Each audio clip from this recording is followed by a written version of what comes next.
नमस्कार श्रोते हो. मी डॉक्टर प्रतिभा जाधव. प्रकाश वाटा या डॉक्टर प्रकाश बाबा आमटे यांच्या आत्मचरित्रातील 10वे प्रकरण अनोखे प्रयोग हे आपण आज बघणार आहोत. हेमलकशाला एक प्रकल्प उभा करावा यामागे बाबांची एक भूमिका होती. सर्वार्थाने मागासलेल्या आदिवासींच्या जीवनात प्रकाश आणावा असा त्यांचा विचार होता. मी आणि मंदा डॉक्टर असल्याने आम्ही वैद्यकीय सेवा देऊन आमचं काम सुरू केलं. परंतु एखाद्या समाजासाठी काम करायचं तर एकाच रेषेत विचार करून चालत नाही. त्या समाजाच्या ज्या ज्या गरजा असतात त्यांचा विचार करावाच लागतो. आमच्या बाबतही तसंच झालं. आम्ही सुरुवात वैद्यकीय सेवेपासून केली, पण नंतर शाळा सुरू करण्याचंही पाऊल टाकावं लागलं. प्रश्न बघून त्यावर उपाय शोधण्याचा मार्ग आम्ही स्वीकारला होता. त्यामुळे लोकांच्या गरजेप्रमाणे आम्हाला एक ना अनेक कामात उतरावं लागलं. आदिवासींना शेती करायला शिकवणं असो, त्यांच्यातली भांडणं सोडवणं असो, नाहीतर सरकारी योजनांच्या अंमलबजावणीसाठी त्यात उतरणं असो, अशा अनेक गोष्टी आम्ही केल्या. आधी शेतीच्या प्रयोगाविषयी सांगतो. एकेकाळी आमच्या भागात घनदाट जंगल होतं. जंगल आजही आहे, मात्र प्राण्यांचं न पक्ष्यांचं प्रमाण मात्र प्रचंड घटलं आहे. पूर्वी या सगळ्या जंगलावर वन्य प्राणी आणि पक्ष्यांचं राज्य होतं. बाबा जेव्हा 14 वर्षाचे होते तेव्हा ते इथे आले होते. त्या काळी इथे पक्षी आणि प्राणी मुबलक प्रमाणात होते असा त्यांचा अनुभव होता. पण आम्ही इथे काम करायला आलो तेव्हा परिस्थिती पालटली होती. 40-50 वर्षांच्या छोट्याशा काळात इथले बरेचसे प्राणी पक्षी माडियांनी खाऊन संपवले होते. भुकेपोटी हे लोक माकडं, पाळलेली कुत्री, साप, उंदीर काय वाटेल ते खायचे. मुंगळे किंवा मुंग्याही गोळा करून ते चटणीसारखे खायचे. कावळा चिमणीसारखे पक्षीही त्यांच्या तावडीतून सुटले नाहीत. त्यामुळे आम्ही इथे आलो तेव्हा वाघ, अस्वल असे प्राणी सोडले तर बाकीच्या बऱ्याचशा प्राण्यांची शिकार झाली होती. त्यामुळे जंगल होतं, पण ते पक्ष्यांच्या किलबिलाटाविना. आमच्या मुलांना चिमणी म्हणजे काय माहीत नव्हतं, कारण आसपासच्या झाडांवर एकही चिमणी शिल्लक नव्हती. अर्थात यात माडियांचा दोष होता असं नाही. त्यांना खायला दुसरं काही मिळायचंच नाही. त्यामुळे आपला जीव जगवण्यासाठी दुसऱ्यांचा जीव घेणं ही स्वाभाविक गोष्ट ते करत. शेती पिकवून अन्न मिळवणं ही पद्धत माडियांना जवळजवळ माहीत नव्हती. धरणी ही आपली आई, तिला नांगरायची कशी? त्यामुळे आदिवासी पाऊस पडला की कोसरी वरीसारखं बी हाताने जमिनीवर फेकायचे. त्याची मशागत वगैरे मात्र करायचे नाहीत. जे येईल ते धान्य गोळा करायचं आणि जगायचं, अशी पद्धत. भाज्या तर त्यांना ऐकूनही ठाऊक नव्हत्या. त्यातल्या त्यात मका, वालाच्या शेंगा, भात एवढंच ते पिकवायचे. आंबील हे त्यांचं मुख्य खाणं. सकाळ दुपार तेच. मिळाला तर रात्री भात, कधीकधी मोहाच्या फुलांची भाकरी, तीही प्रत्येकाच्या वाट्याला त्याच्या वयाप्रमाणे येणार. एरवी भूक लागली तर कंदमुळं, फळं गोळा करायची, नाही तर प्राणी मारून खायचे. तेल, पीठ हे पदार्थ स्वयंपाकात नाहीतच. गायी असूनही दूध काढणं निषिद्ध मानलं जायचं. त्यामुळे त्यांच्या आहारात दूधही नव्हतं. स्वतःच्या अन्नासाठी म्हणून माडियांनी जसे चिक्कार प्राणी मारले तसे देवदेवस्कीसाठीही प्राण्यांचे बळी घेतले. या जमातीत अंधश्रद्धा भरपूर, त्यामुळे देवासमोर बळी देणं हे सर्रास चालायचं. या दोन्ही प्रथांमुळे जंगलातले प्राणी संपत गेले आणि त्यामुळे आदिवासींचं अन्नही कमी होत गेलं. दवाखाना चालवत असताना आमच्या असं लक्षात येत गेलं की माडियांची मुख्य समस्या ही कुपोषण आहे. त्यांच्या बऱ्याचशा आजारांची मुळं त्यातच आहेत. आजार झाल्यावर तो बरा करणारा दवाखाना असला तरी मुळात आजार होऊच नये म्हणून त्यांना पोषक आहार मिळणं गरजेचं होतं. त्यामुळे चांगला आहार म्हणजे काय हे सांगणं जरुरीचं बनलं. त्यामुळे त्यांना शेती करायला शिकवायचं असं आम्ही ठरवलं. दादा पांचाळांनी इतर कार्यकर्त्यांबरोबर हा उपक्रम हाती घेतला. आदिवासींच्या जमिनीवरच, त्यांच्या समोरच प्रयोग करायचे असे आम्ही ठरवले.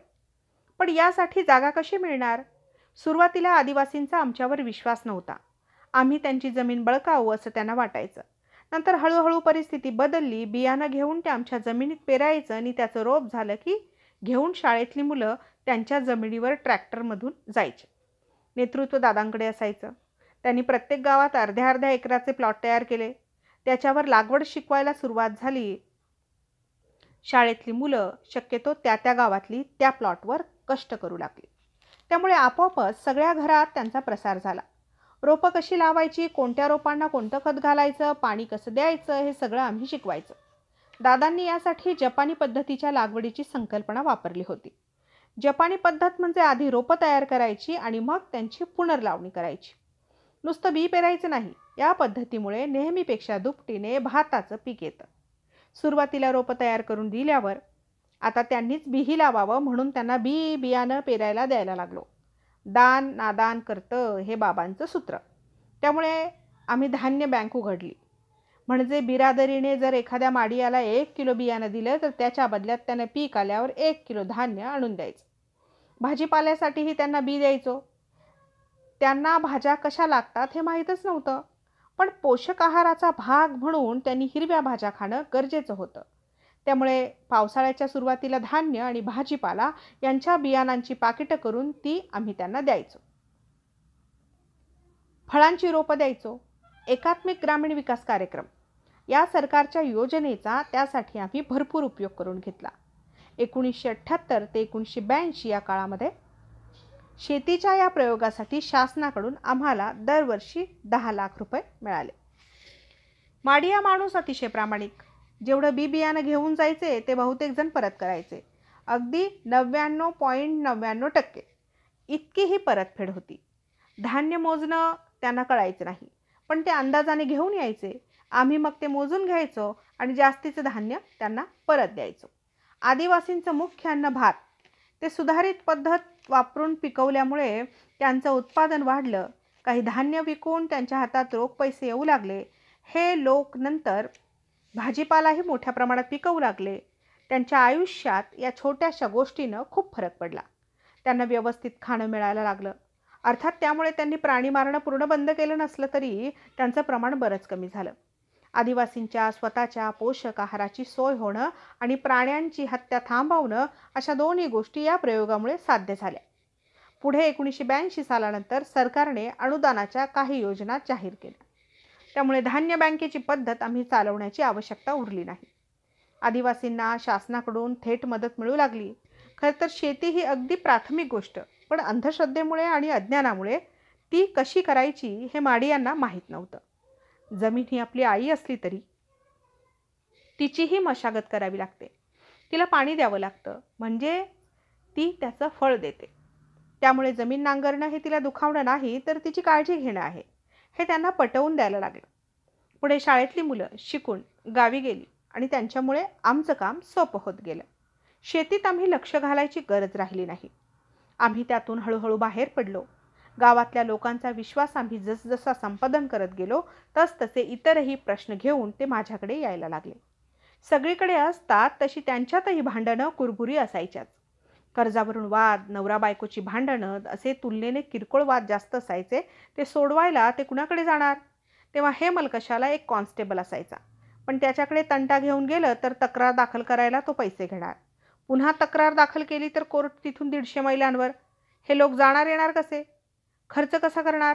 त्यातून आपले तंटे आपल्यातच मिटवायची पद्धत त्यांच्यात वाढली. काही गावांच्या पंचायती असायच्या, तेही निर्णय द्यायचे. पण डॉक्टर साहेबवर म्हणजे माझ्यावर त्यांचा विश्वास बसला होता. हा माणूस योग्य तेच करेल, निदान नाडणार नाही, असं त्या भोळ्या भाबड्या लोकांना वाटत होतं. गावातल्या कॉन्स्टेबल छोट्या गोष्टींसाठी पैसे घ्यायचा.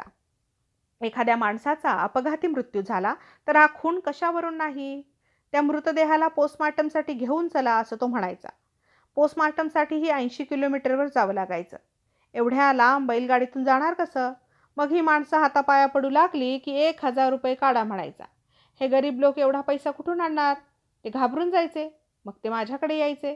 मी हस्तक्षेप केला की तो कॉन्स्टेबल ऐकायचा. असं होता होता हळूहळू इतरही तंटे माझ्याकडे यायला लागले. कोर्टाची पद्धत खूप वेळखाऊ आणि खर्चिक. त्यामुळे छोटे तंटे गावातल्या गावात सामंजस्याने सोडवले जावेत असा प्रयत्न मी सुरू केला. साधारण 1975-76 पासून हा प्रयत्न सुरू झाला. त्यामुळे लोकांनाही दिलासा मिळाला. कुठून कुठून लोक यायला लागले. अर्थातच जमिनीची भांडणं, फौजदारी खटले यासारख्या गोष्टींमध्ये मी पडलो नाही, कारण न्यायनिवाडे करणं हे माझं काम नाही. पण बऱ्याचदा छोट्या गोष्टींमधील तिढा सोडवला नाही तर त्याचे मोठे प्रश्न होऊन बसतात. त्यामुळे अशा छोट्या प्रश्नांमध्ये मी लक्ष घालू लागलो. प्रश्न सोडवण्याची माझी पद्धत कशी आहे माहीत आहे? गावातल्या पंचायतीसमोर भांडण मिटलं नाही तर दोन्ही पक्ष माझ्याकडे येतात. आमच्या अंगणात बैठक बसते. शक्यतो तिथल्या पंचायतीच्या लोकांचा किंवा गावातल्या अनुभवी लोकांचाही सहभाग असावा असा माझा प्रयत्न असतो. दोन्ही बाजू ऐकून घेतल्यावर त्यांच्याच परंपरेप्रमाणे प्रथेप्रमाणे तंटा मिटवला जातो. ज्याची चूक आहे हे सिद्ध होतं त्याने 10-20 रुपये दंड भरायचा किंवा वस्तूच्या स्वरूपात दुसऱ्या पक्षाला काहीतरी द्यायचं. त्यातलेच काही पैसे पंचांनाही द्यायचे. निवाडा करण्याच्या आमच्या या पद्धतीला पुढे लोक अदालत असं नाव पडलं. या ठिकाणी येताना या लोकांना 2 पथ्य पाळावी लागतात. एकतर दारू पिऊन यायचं नाही आणि दुसरी गोष्ट म्हणजे पंचांना किती आणि कसे पैसे द्यायचे ते त्यांनी ठरवायचं. त्यात मी पडणार नाही. कधी कधी लग्न झाल्यावर मुलीला नवरा पसंत नाही म्हणून ती दुसऱ्याकडे निघून जाते. आदिवासीत लग्नाच्या वेळी मुलाच्या आईवडिलांनी मुलीच्या कुटुंबियांना पैसे द्यायचे अशी प्रथा आहे. त्यानुसार पहिल्या नवऱ्याच्या आईवडिलांनी पैसे दिलेले असायचे, मात्र मुलगी घर सोडून निघून गेली की त्यांचे पैसेही जायचे आणि इज्जतही. मग दोन्हीकडचे आई वडील मुलगा मुलगी येतात. ते म्हणतात लग्न झाल्यावर ही पळून गेली त्यामुळे आमचं नुकसान झालं, तिला परत यायला सांगा. मुलीला परत जायचं असेल तर प्रश्न वेगळा, नाहीतर ती सांगते काही झालं तरी मी परत जाणार नाही, नवरा मला नीट वागवत नाही, मला तो पसंत नाही आणि मला दुसऱ्याबरोबरच राहायचं आहे. ती जाणार नसेल तर तिच्या दुसऱ्या नवऱ्यानं पहिल्याला तिच्यावर झालेला खर्च द्यायचा, वर इज्जत गेली म्हणून अजून 100-150 रुपये द्यायचे. असं प्रकरण मिटवलं जातं. या बैठकीनंतर पहिलं लग्न मोडलं आणि दुसरं झालं असं समजलं जातं. एकदा एका गावात सापाचे खेळ करून दाखवणारा माणूस त्याच्या मुलाबरोबर आला. जिथे तो उतरला होता त्या घरातलेच 500 रुपये त्याने चोरले. आदिवासींची घरं बांबूची, त्याला दारं नाहीत, पैसे ठेवायला पेटी नाही. आढ्याच्या ठिकाणी हे पैसे ठेवताना त्याने पाहिलं आणि त्याने ते चोरले. ज्याचे पैसे चोरीला गेले त्याच्या मुलाने हे पाहिलं आणि आरडाओरडा केला. आसपासच्या लोकांनी त्याला पकडलं पण तो कबूल होईना. त्याचं सगळं सामान तपासलं पण पैसे मिळाले नाहीत. बाहेरचं दुसरं कुणी आलेलं नव्हतं त्यामुळे त्यानेच पैसे चोरले अशी साऱ्यांची खात्री होती, पण पुरावा मिळत नव्हता. प्रकरण माझ्याकडे आलं. मी त्या माणसाला घेऊन यायला सांगितलं. तोही अगदी पक्का बेरकी म्हणतात तसा होता. मला काय भीती असा चेहरा करून रुबाबात आला. सगळी चौकशी केल्यावर माझीही जवळजवळ खात्री झाली की याने पैसे चोरून कुठेतरी लपवले आहेत. पण जोपर्यंत हे लपवलेले पैसे सापडत नाहीत तोपर्यंत काहीच करता येत नव्हतं. तो बधत नाही म्हटल्यावर मी त्याच्या 8-10 वर्षाच्या मुलाकडे मोर्चा वळवला. त्याला विचारलं. तोही माहीत नाही म्हणाल्यावर एकदम त्याचा हात पिरगाळला. यावेळेस एका बाजूला मन खात होतं की आपण चुकीचं तर करत नाहीये ना, पण त्या मुलाने दुखायला लागल्यावर लगेचच पैसे कुठे आहेत ते सांगितलं. त्या माणसाने पानाच्या चंचीची शिवण उसवून त्यात 420 रुपये ठेवले होते. बाकीचे खर्च करून टाकले होते. पैसे सापडल्यावर पोलिसांकडे देऊ नका म्हणून तो माणूस गयावया करायला लागला. परत इथे येणार नाही या बोलीवर त्याला सोडलं. त्याला शिक्षा म्हणून त्याचे 2 साप जप्त करून आमच्याकडच्या सरपालयात ठेवले. ही घटना सगळ्यांच्या समोरच झाली. त्यामुळे मग अजूनही काही जण यायला लागले. एकदा असंच काहीतरी विकायला बाहेरचे 3 जण आले होते. त्यांनी एकाचे पैसे चोरले. ज्याचे पैसे गेले त्याला यांनीच ते चोरले याबद्दल खात्री होती, पण ते 3 कबूल होईनात. मग सगळे माझ्याकडे आले. मी सर्वप्रथम त्या 3 एकाला बाजूला घेऊन खरं काय ते काढून घ्यायचा खूप प्रयत्न केला, पण तो कबूल होईना. मग त्याचा नाद सोडला आणि इतर 2 बोलावलं. पहिल्याने चोरलेले पैसे तुम्हाला कुठे ठेवायला दिलेत असा थेट प्रश्न केला. अनपेक्षितपणे असं विचारल्यावर त्यांना वाटलं की पहिला कबूल झाला आहे त्यामुळे त्यांनी लगेच पैसे काढून दिले. एका छोट्याशा युक्तीने प्रश्न सुटला. एकदा एका पोलिसाने एका गावातल्या बाईवर बलात्कार केला हे कळल्यावर गावातल्या 5-6 पोरांनी त्या पोलिसाला बेदम मारलं, बांधूनही ठेवलं. त्याने रिव्हॉल्वर रोखलं तर या मुलांनी तेही काढून घेतलं. मग त्याच्या लक्षात आलं की असं हत्यार काढून घेतल्याचं इतर पोलिसांना कळलं तर आपलं काही खरं नाही. मग ते रात्री माझ्याकडे आले. मलाही खरं तर काही सुचेना, पण मी ते रिव्हॉल्वर माझ्याकडे ठेवून घेतलं. इकडे त्या पोलिसाला हे कळल्यावर त्याचा चेहरा उतरला. डॉक्टर साहेबांकडे कशाला गेलात, आपण आपसात मिटवलं असतं वगैरे तो म्हणायला लागला. नंतर त्याला त्या मुलांनी सोडून दिल्यावर तो ड्युटीवर गेला आणि त्याने रिव्हॉल्वर चोरीला गेल्याचं सांगितलं. त्याने स्वतः जो बलात्काराचा गुन्हा केला होता त्याबद्दल मात्र काही बोलायला तयार नव्हता, पण तरीही खरा प्रकार सगळ्यांना कळलाच. मग एक पोलीस अधिकारी ते पिस्तूल परत घेऊन जाण्यासाठी माझ्याकडे आले. त्या बाईची काहीच तक्रार नाही असं ते पुन्हा पुन्हा सांगू लागले. कुंपणाने शेत खाल्ल्यावर ती बाई तक्रार करणार तरी कुणाकडे, आणि तक्रार करूनही केस उभी राहील, शिक्षा होईल याची खात्री काय. मी त्या अधिकाऱ्यांना म्हटलं, पिस्तूल मी परत देतो, पण ज्या मुलांनी त्या पोलिसाची पिटाई करून त्याच्याकडून पिस्तूल काढून घेतलं, त्यांना तुम्ही नंतर काही त्रास होणार नाही असं शब्द द्या. कारण या प्रकारात खरी चूक त्यांची नाहीच. ते अधिकारी म्हणाले, मी तुम्हाला शब्द देतो, लिहूनही देऊ का? माझा स्वभाव लिखापडीपेक्षा माणसावर विश्वास ठेवणारा आहे.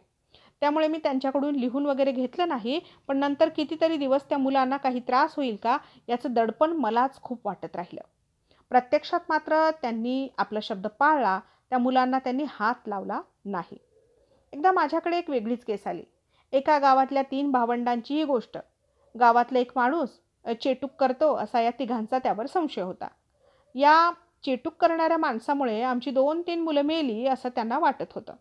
सगळा अंधविश्वास. मांत्रिकाने सांगितलं म्हणून त्यांनी धडा शिकवण्यासाठी त्यास बेदम मारलं. नंतर तेच त्याला बैलगाडीत टाकून माझ्याकडे उपचारासाठी घेऊन येत होते. वाटेत त्यांच्या लक्षात आलं की तो मरण पावलाय.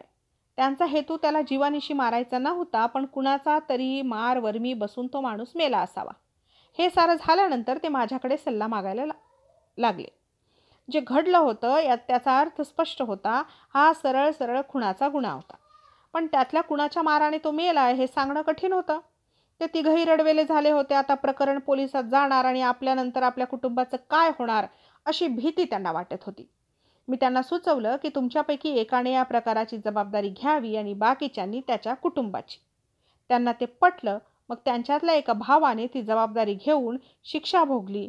इतर दोघांनी त्याचं कुटुंब सांभाळलं. मी जे त्यांना सुचवलं होतं त्यामुळे केलेल्या कृत्याची शिक्षा तर त्यांना भोगावी लागलीच, पण त्याच वेळेस 3 कुटुंब उघड्यावर पडण्यापासून वाचली. पण खुनाबिनाचा असा एखादाच अनुभव. बाकी तुलनेने किरकोळ तंटे माझ्याकडे येतात. मी आणखी एक गोष्ट सांभाळतो. ती म्हणजे माझ्याकडे सगळे निर्णय तोंडी होतात. कागदोपत्री काही नाही. अगदीच काही वाटलं तर अंगठे घ्यायचे आणि ती कागदही त्यांनाच देऊन टाकायचा. कारण त्यांचा प्रश्न सुटणं माझ्यासाठी महत्त्वाचं असतं. मी काही पोलीस किंवा कोर्टाचं काम करण्याच्या भूमिकेत ते सारं करत नसतो.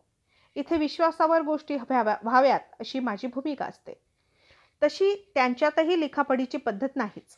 हे लोक खूप प्रामाणिक आहेत. त्यामुळे शब्दाला जागतात. पूर्वीही त्यांच्या पंचायतीत एखाद्या तंट्यावर निकाल झाला की संबंधित लोक ही गोष्ट बाहेरच्या गावात जाणार नाही अशी शपथ घ्यायचे आणि ते पाळायचे. आता बाहेरच्या लोकांपैकी फक्त मला त्यांनी त्यांच्यात सामील करून घेतलंय. दंड ठरवतानाही मी त्यांच्यातल्या वरिष्ठ लोकांना विचारण्याची पद्धत ठेवली आहे. मी त्यांना विचारतो की तुम्ही या प्रकारात काय सल्ला द्याल किंवा तुम्ही किती दंड घेतला असता. त्यांचं ऐकून घ्यायचं आणि त्यांच्या सल्ल्यानेच निर्णय घ्यायचा. थोडक्यात काय, माझ्यावरील विश्वासाचा उपयोग त्यांच्याच कायदे कानूनच्या आधारे करायचा. त्यांच्यात निवड्यावरून काही वादावादी झाली तरी डॉक्टर साहेबांनी सांगितलंय ना, आता उठा असं सांगून ते प्रश्न संपवतात. इतका त्यांचा माझ्यावर विश्वास. कुणाला आश्चर्य वाटेल, पण त्यांचा माझ्यावर इतका विश्वास आहे की मी गावात नसेन तर मी येईपर्यंत निवाडा थांबवतात. आपल्यावर लोकांचा विश्वास आहे, त्याचा त्यांनाच उपयोग व्हावा, त्यासाठी 25 वर्षाहून अधिक काळ मी हा उद्योग करतोय. पण असे इतरही उद्योग आम्ही केले. फार वर्षांपूर्वी एकदा मी आणि मंदा बाबांबरोबर नदीच्या पलीकडच्या तीरावर गेलो होतो. तिथल्या गावात एक लग्न होतं. तेव्हा वीज असायचा प्रश्नच नव्हता. पण रॉकेलही नसल्याने त्या लग्नात अगदी मिनमिनता दिवाही नव्हता. शिकुटीच्या उजेडातच ते लग्न लागलं. ते बघून आम्हाला खूप वाईट वाटलं. या लोकांना किमान जीवनावश्यक वस्तू तरी मिळायला हव्यात असं वाटत राहिलं. त्यावेळी केरोसिन, मीठ या वस्तू बाहेरचे व्यापारी आणून विकायचे. तेव्हा पैशांचा विनियोग कमी वस्तूच्या बदली वस्तू असा व्यवहार असायचा. मीठ ही गोष्ट किती स्वस्त, पण त्याच्या बदल्यात व्यापारी यांच्याकडून भात, चारोळी, मध अशा वस्तू लाटायचे. ट्रकमधून मिठासारख्या वस्तू आणायच्या आणि ट्रक भरभरून मधासारख्या जंगलचा मेवा घेऊन जायचे.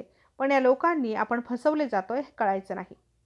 मग बाबांनी यात हस्तक्षेप करायचं ठरवलं. त्यांनी आदिवासींसाठी स्वस्तात मीठ आणायला सुरुवात केली. त्यावेळी 100 किलो मिठाला 16 रुपये पडायचे. हे मीठ आम्ही त्याच किमतीला त्यांना द्यायचो. ते घेऊन जायला झुंडीने लोक यायचे. व्यापाऱ्यांच्या तुलनेत मीठ खूपच स्वस्त मिळत असल्याने बैलगाडीतून मिठाच्या गोण्या घेऊन जायला बघायचे.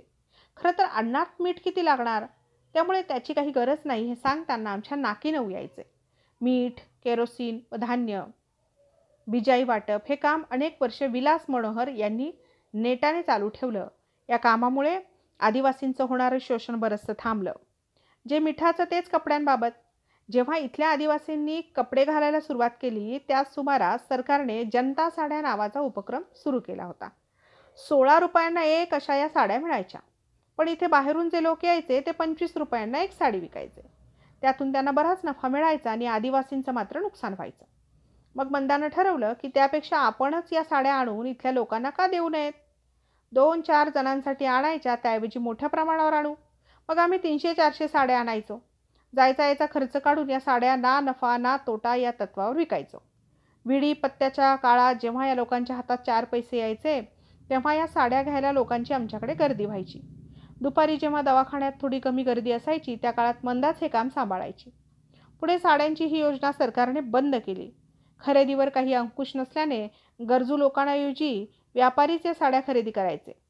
महामंडळाकडे तुटवडा आला की बाहेर ते हा माल चढ्या भावाने विकायचे. असं सरकारच्या लक्षात आलं. त्यामुळे सरकारला ही योजना बंद करावी लागली.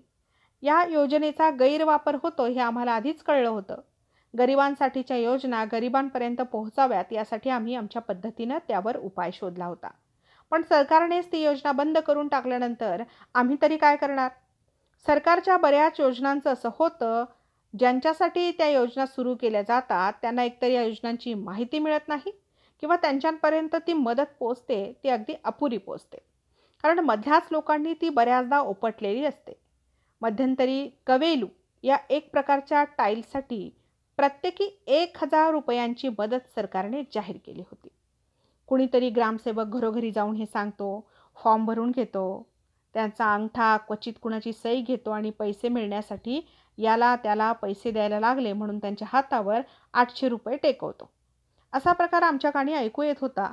पण अशा किती गोष्टींच्या विरोधात आपण लढणार. सरकारचा पैसा गरिबांपर्यंत आदिवासींपर्यंत पोहोचत नाही ही गोष्ट मात्र या सर्व काळात लख्खपणे दिसत राहिली. पुण्याच्या एका संस्थेच्या एक बाई सरकारच्या किती योजना तळागाळापर्यंत पोहोचतात याचा सर्वे करत होत्या. त्यांच्या पाहणीचे निष्कर्ष धक्कादायक होते. शेतकऱ्याला फळझाडांची 25 रोपं द्यायची अशी एक योजना होती. ती कशी लावायची, कोणती खतं घालायची याचं प्रशिक्षण 3 दिवस द्यायचं आणि पुढे त्या रोपांच्या देखभालीचा 5 वर्ष खर्च द्यायचा. म्हणजे सुमारे एका शेतकऱ्यावर 5000 रुपये खर्च होणार होते. जिथे जिथे ही योजना राबवली त्या त्या गावात या बाई गेल्या. लाभार्थींना रोपं मिळाली होती. तसा त्यांचा अंगठाही त्या कागदावर होता. प्रशिक्षण, त्या काळात जेवण वगैरे सगळं मिळालं होतं. पण देखभालीच्या खर्चाबद्दल कुणालाच काही माहीत नव्हतं. थोडक्यात रोपं, प्रशिक्षण यापोटी 400-500 रुपये खर्च करून उरलेले 4500 दुसऱ्याच कुणीतरी लाटले होते. बऱ्याच योजनांचं असं होतं कारण सगळी सरकारी यंत्रणाच पोखरून निघाली आहे. शिवाय लोकांमध्ये सजगताही नाही. सरकारचा पैसा लोकांपर्यंत पोहोचवायचा तर त्यात हस्तक्षेप करायला हवा असं आता मला वाटू लागलं आहे. अर्थात तसे प्रयत्न आम्ही आजपर्यंत केले नाहीत असं नाही. एक उदाहरण सांगतो. एक काळ असा होता जेव्हा सरकारी अधिकारी आणि कर्मचाऱ्यांकडून अल्प बचतीची सर्टिफिकेट्स आदिवासींच्या गळ्यात सर्रास मारली जायची. अर्थात पैसे देऊनही सर्टिफिकेट मिळेलच असं नाही. मिळालं तरी ते ठेवणार कुठे असा आदिवासींसमोर प्रश्न असायचा. त्यामुळे एकतर ते हरवून जायचं किंवा वाळवी खाऊन टाकायची. या सगळ्यातून हे सर्टिफिकेट वाचलंच तर पैसे मिळताना तालुक्याच्या गावी जावं लागायचं. तिथला पोस्ट मास्तर ओळखीशिवाय पैसे द्यायला नाही म्हणायचा. माडियांना तिथे कोण ओळखणार. पैसे दिलेच तर कमी द्यायचा, व्याज तर नाहीच. हे कळल्यानंतर जगनने स्वतः पोस्ट ऑफिसात जाऊन या लोकांच्या ओळखी पटवून त्यांचे पैसे त्यांना मिळवून द्यायला सुरुवात केली. पण आमच्यासारखे संख्येने थोडे कार्यकर्ते किती ठिकाणी पुरे पडणार.